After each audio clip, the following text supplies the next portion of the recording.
Malcolm in the Middle, produced by Fox and created by Linwood Boomer, is an award-winning American sitcom that ran for 7 seasons, producing 151 episodes, following the life of a rather animated, lower-income American family of 6. The show ran from January of 2000 to May of 2006. At the center of both the family and the show, the main character Malcolm, played by Frankie Muniz, is an otherwise normal kid with the exception of having an extremely high IQ. This causes great challenges in his life, especially at school, as he is caught in the middle ground between the cool kids and the Krellboynes.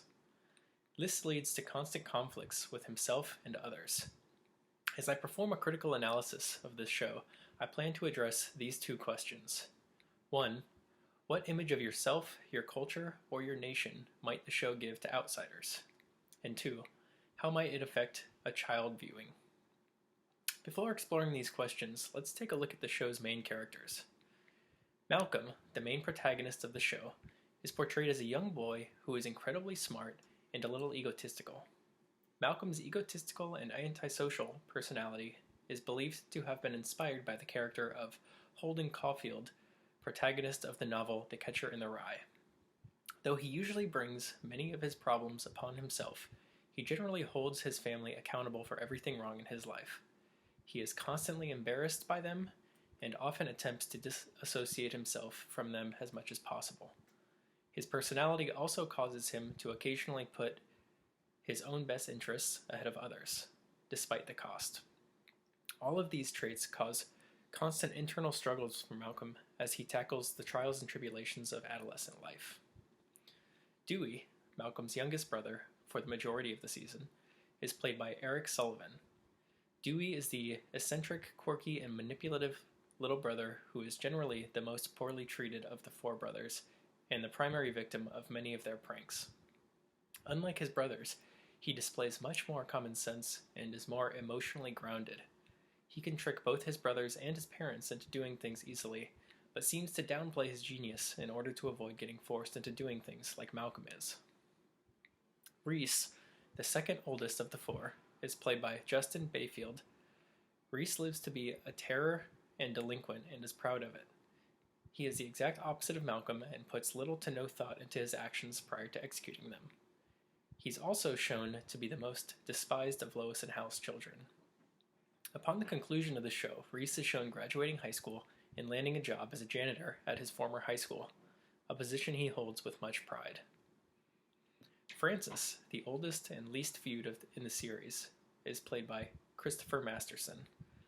Though we don't see as much of Francis, he is the biggest troublemaker of them all. He was a troublemaker from a young age. He broke curfew, drank, smoked, and slept around.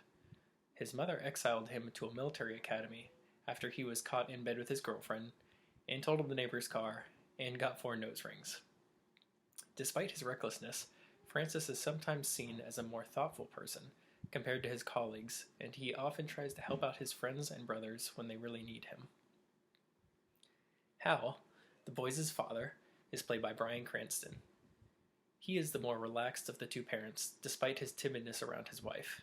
He is extremely indecisive and appears to be in constant need of guidance from his wife, Lois.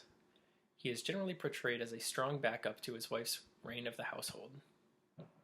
Finally, Lois, mother of the 4 boys and wife to Hal, is played by Jane Kasmark. She is portrayed as an overbearing control freak who is constantly on the verge of losing her mind because of the trouble her kids are getting into.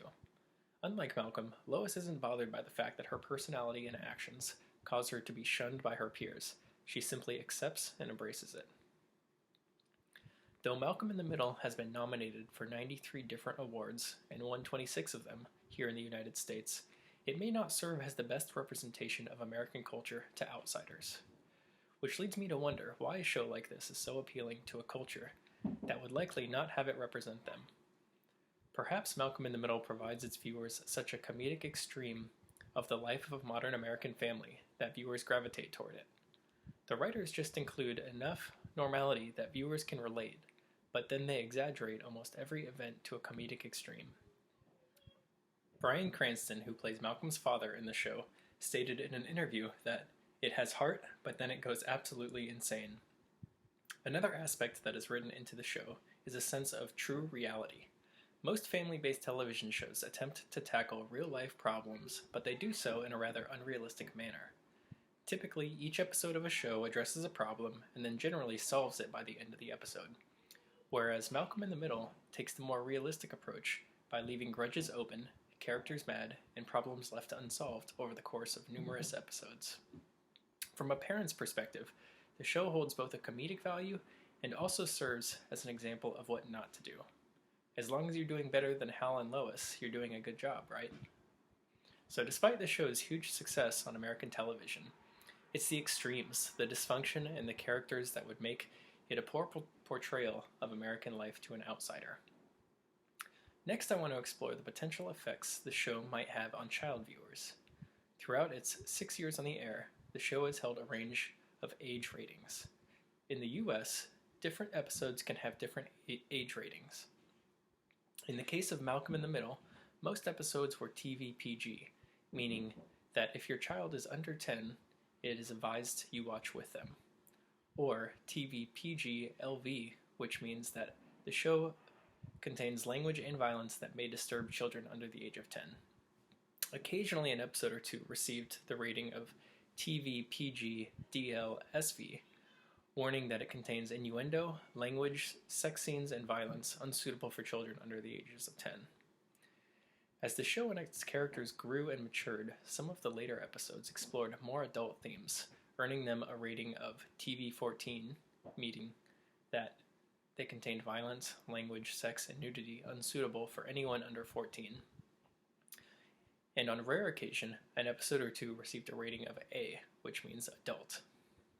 So the issues surrounding the potential effects on child viewers all have to do with a child's inability to differentiate entertainment television from reality, and how a show like Malcolm in the Middle may serve as a negative influence to them. Young, moldable minds may view Malcolm and his family as examples of what a typical, normal, healthy family should look like, and how they should act. This could result in a child picking up traits such as violence, dishonesty, inappropriate language, bullying, etc., especially in the later episodes.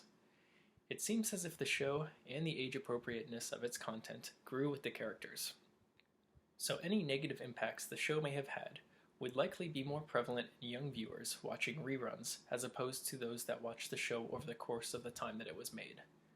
So although maybe not appropriate for all ages, or as a portrayal of real American life, Malcolm in the Middle was a widely successful sitcom that entertained hundreds of millions of viewers worldwide and will go down in history as a classic comedic portrayal of a dysfunctional American family. Life is unfair.